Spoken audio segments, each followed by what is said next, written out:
Saan ka ba, Paron? Ano gagawin mo naman doon?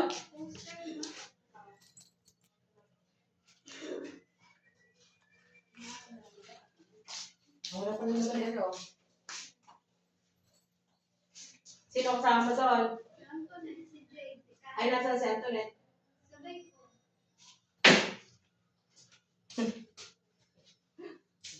Pupunta raw sila ng Pag-asa.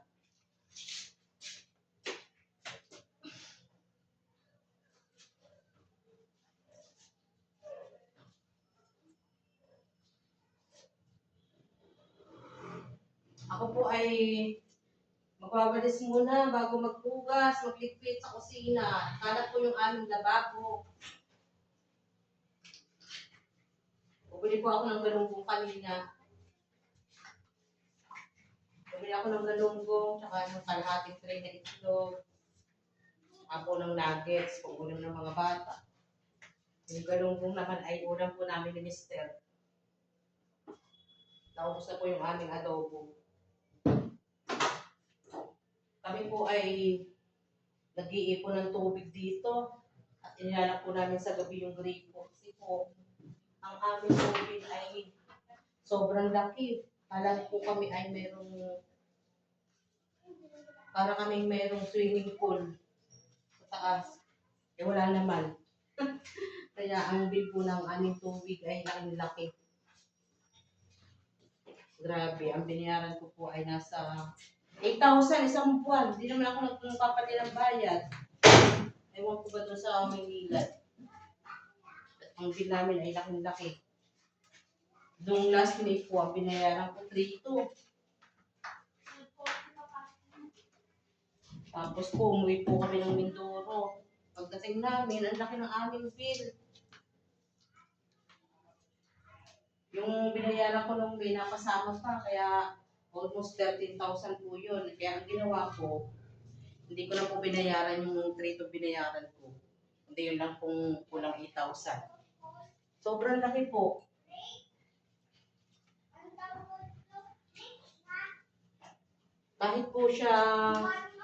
Kahit po ino-off namin yung sa gabi, eh umaandar pa rin po yung aming metro. Kahit po i-off namin, umaandar pa po yung metro, meron po yatang leak. Hindi po namin ma-tokoy kung saan.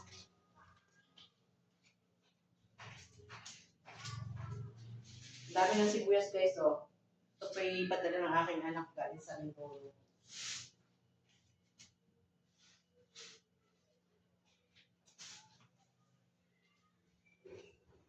Ito nga lang natin dito guys, kasi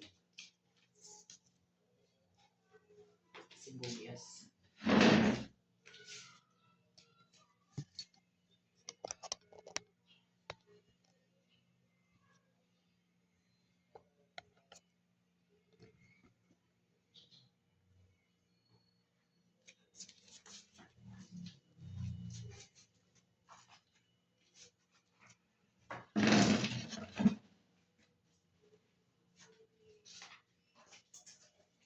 Ito ko nalagay yung sibuyas namin. Wala po kami basket na lagayan. Diyan lang muna siya.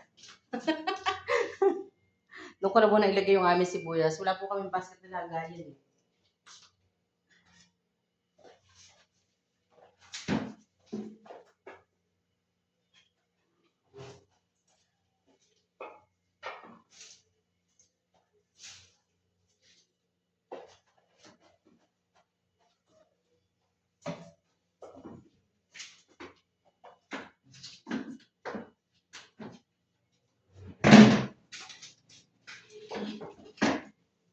Ako ay magluluto pa po ng aming pananghalian.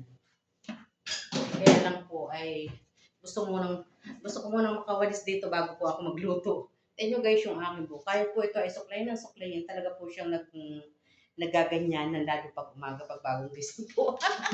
Ay sus! May pumawarian yung aking buhok.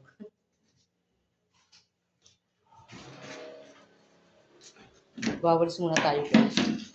Bago magluto ng pananghalian, dadating na po yung nasa school, galing school.